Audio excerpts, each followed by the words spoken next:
నమస్తే welcome to our channel. YCP MP Mithun Reddy అరెస్టుతో వైసీపీ పునాదులు కదులుతున్నాయా?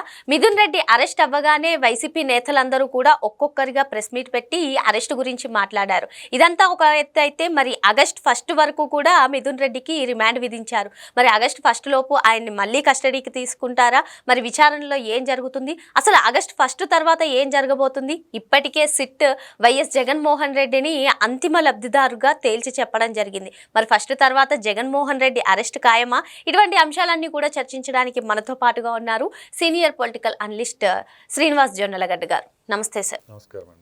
మిథున్ రెడ్డి అరెస్ట్ తర్వాత వైసీపీ నేతలందరూ కూడా ఒక్కొక్కరిగా బయటకు వచ్చి ప్రెస్ మీట్లు పెట్టి ఈ అరెస్ట్ గురించి మాట్లాడడం ఇదంతా ఒక ఎత్తు అయితే ఆగస్ట్ 1 వరకు రిమాండ్ విధించారు. ఆగస్ట్ 1 లోపు ఏం జరగబోతుంది అంటే ఇప్పటికే మిథున్ రెడ్డిని విచారించడం జరిగింది. మరి ఆగస్ట్ 1 లోపు మళ్ళీ కస్టడీకి తీసుకుంటారా? అసలు ఆగస్ట్ 1 తర్వాత ఏం జరగబోతుంది అంటే సిట్ కూడా అంతిమ లబ్ధిదారుడు వైఎస్ జగన్మోహన్ రెడ్డి అని చెప్పి తేల్చి చెప్పడం జరిగింది. ఆగస్ట్ 1 తర్వాత జగన్మోహన్ రెడ్డి అరెస్ట్ అయ్యే అవకాశాలు ఉన్నాయంటారా? ఏమంటారు సార్ మీరు? మొదలుగా మద్యం కుంభకోణం విషయంలో విచారణ సిట్ ప్రారంభించినప్పుడు చాలామంది ఎలకల బోను పెట్టి ఏనుగుని పట్టే ప్రయత్నం చేస్తుందా ఏపీ ప్రభుత్వం, చంద్రబాబు నాయుడు గారు అనుకున్నారు.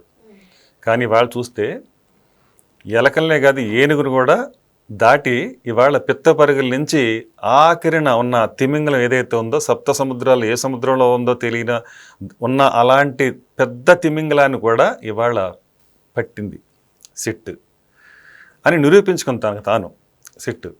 అలాగా సిట్ అంటే తక్కువ అంచనా వేయటానికి లేదు, స్వేచ్ఛనిస్తే అంటే 4వ సింహాలు అంటారు కదా మనకి, ఏదైతే చట్టాన్ని ఒక పోలీస్ వ్యవస్థని అలా కాపాడే సింహం పోలీస్ వ్యవస్థ. పోలీస్ వ్యవస్థకి సరైన దిశానిర్దేశం ఉండి జోక్యం లేకుండా తన పనిని తాను చేసుకునే విధంగా ఉంటే కనుక ఇంతటి అద్భుతాలు వస్తాయని చెప్పడానికి ఇవాళ జరిగిన సిట్ విచారణ ఈ మద్యం కుంభకోణం విషయంలో అత్యద్భుతంగా సిట్ పనిచేసింది అంటున్నారు, కితాబిస్తున్నారు అందరూ. ఎందుకంటే ఇవాళ 300 పైచీలకు పేజీలతో ఛార్జ్ షీట్ దాఖలు చేసినప్పుడు చాలా విస్తుగలిపే విషయాలనే సిట్ బయటకు లాగగలిగింది. అంటే అంతిమ లబ్ధిదారుడి విషయంలో కూడా ప్రస్తావించడం జరిగింది. అయితే రాబోయే రోజుల్లో ఇప్పుడు ప్రస్తుతానికైతే ఇంకా ఆయన నిందితుడిగా చేర్చలేదు, ఇంకా 41 నోటీస్ ఇచ్చి A41గా ఆయన చేర్చే అవకాశం తొందరలోనే ఉందంటున్నారు. అయితే ఈ క్రమంలో చాలా విషయాలు మనం అంటే దీనికి ముందు చాలా కాలంగా చర్చోపచర్చలు జరుగుతున్నాయి. ఈ సిట్ విచారణ ఎలా ఉండబోతుంది అనే దాని మీద ఒక్కొక్కళ్ళు అరెస్ట్ అవుతున్నప్పుడు అందరిలోని ఉత్కంఠ రేగింది. మరీ ముఖ్యంగా విననట్టు వైసీపీ శ్రేణుల్లో గుబులు కలిగింది. అంటే ఇంకా రాబోయే రోజుల్లో ఖచ్చితంగా పునాదులు కదలబోతున్నాయి అనేది ప్రజల్లో ముందుగానే ఒక చర్చ మొదలైపోయింది. సో ఎందుకంటే రోజు రోజుకి జరుగుతున్న పరిణామ క్రమాలు ఈ మధ్యకాలం మనం ఒక 1-2 నెలల నుంచి చూస్తానున్నాం. ఏ రోజుకి ఆ రోజు వేగంగా పరిణామాలు చోటు చేసుకున్నాయి. రాజ్ కేసిరెడ్డి అరెస్ట్ దగ్గర నుంచి, విజయసాయిరెడ్డి రాజ్ కేసిరెడ్డి దీనికి కర్త కర్మ క్రియ అన్న దగ్గర నుంచి, ఆ తర్వాత ఇవాళ మిథున్ రెడ్డే అసలు కీలకగా సూత్రధారి.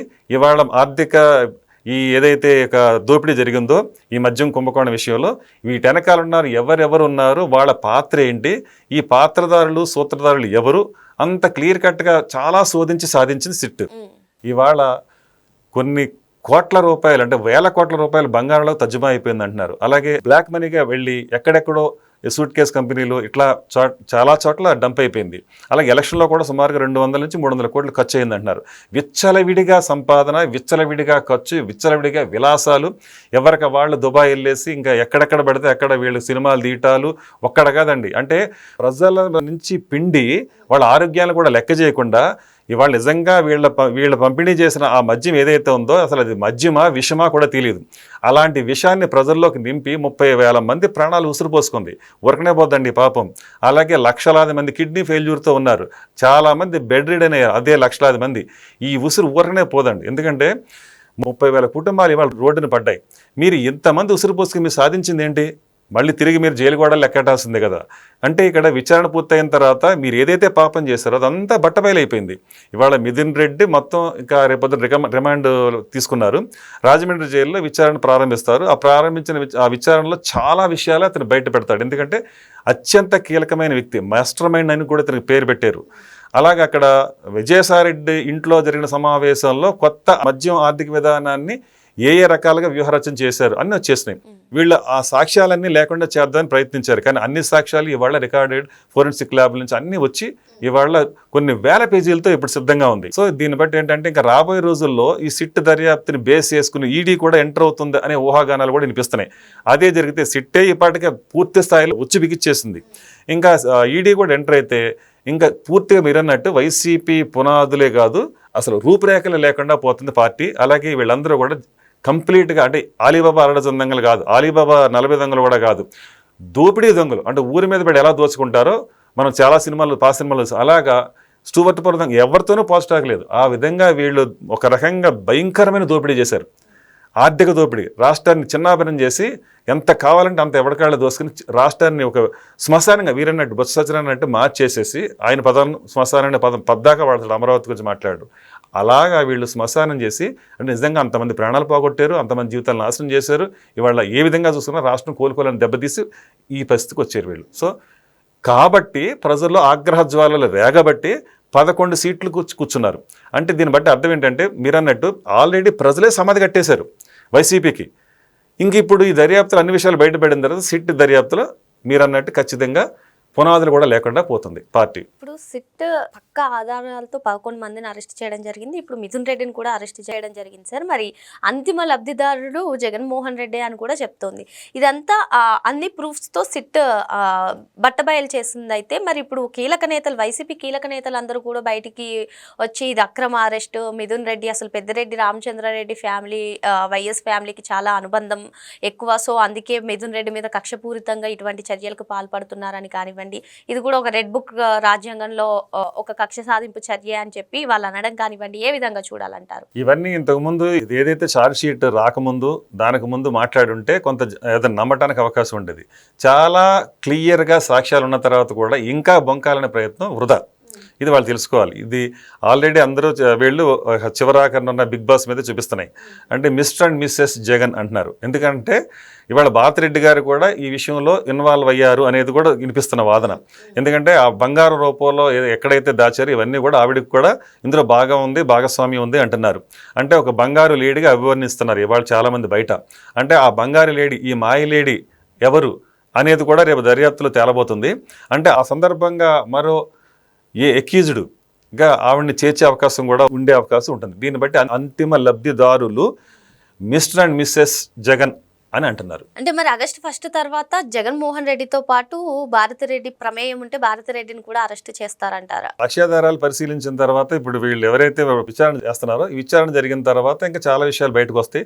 ఇప్పుడు మనకు తెలిసినవి అంటే సిట్టే అంటుంది ఇంకా దాదాపుగా ఒక 15-20 మందిని వరకు కూడా మనం నిందితులుగా చేర్చి వాళ్ళని విచారణ చేపట్టాల్సిన అవసరం ఉంది. అలాగే ఇంకా ఛార్జ్ షీట్ ఇప్పుడు ప్రస్తుతానికైతే ప్రిలిమినరీ ఛార్జ్ షీట్ వచ్చింది, తర్వాత అడిషనల్ ఛార్జ్ షీట్ కూడా వస్తుంది.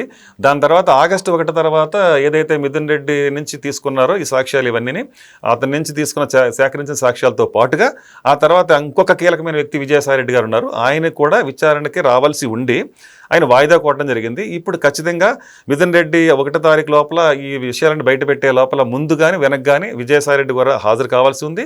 అతను చెప్పాల్సిన సాక్ష్యాలు అతను చెప్పడంతో పూర్తి స్థాయిలో విచారణ దాదాపుగా పరిపూర్తం అవుతుంది. దాని సందర్భంగా ఆ కీలకమైన విషయాలు ఏవైతే రాబట్టిందో సిట్ దాని నుంచి ఈ ఉచ్చి బిగించడం అనేది జరుగుతుంది. దాని ద్వారా అంతిమ లబ్ధిదారుడు ఎవరనేది ఒక క్లారిటీ వచ్చేస్తుంది. కాబట్టి ఖచ్చితంగా ఈ రాబోయే దర్యాప్తు పూర్తయ్యేటప్పటికి అంతిమ లబ్ధిదారుడు అనేది క్లారిటీగా ప్రజలకి ఇప్పటికే తెలుసు. ఇంకా కోర్టుకి అంటే ఏముంది, అంతిమ లబ్ధిదారుడు ఎవరో తెలిసిన తర్వాత కస్టడీలో తీసుకుంటారు, రిమాండ్లోకి తీసుకుని మళ్ళీ అంతిమ లబ్ధిదారు నుంచి కూడా విషయాలు రాబడతారు. ఆ తర్వాత కోర్టులు, తీర్పులు ఇవన్నీ కొంతకాలం నడుస్తాయి. కానీ సాక్ష్యాలు బలంగా ఉన్నాయి కాబట్టి శిక్ష నుంచి తప్పించుకునే అవకాశం అయితే అంతిమ లబ్ధిదారుడికి లేదు అనేది మాత్రం వినిపిస్తుంది. ఇప్పటికే మిథున్ రెడ్డి అరెస్ట్ ఒక పక్క, మళ్ళీ విజయసాయి రెడ్డి కనుక విచారణకు వస్తే ఏం జరగబోతుంది, అంతిమ లబ్ధిదారులా ఇవన్నీ కూడా ఒక కొలిక్కు వచ్చే అవకాశం ఉంది. దాన్ని బట్టి అరెస్టులు కూడా జరుగుతాయి, శిక్షలు కూడా విధిస్తారు అని చెప్పి సార్ చెప్తున్నారు. మరో అంశంతో మళ్ళీ కలుద్దాం. థ్యాంక్ యూ అండి. నమస్కారం.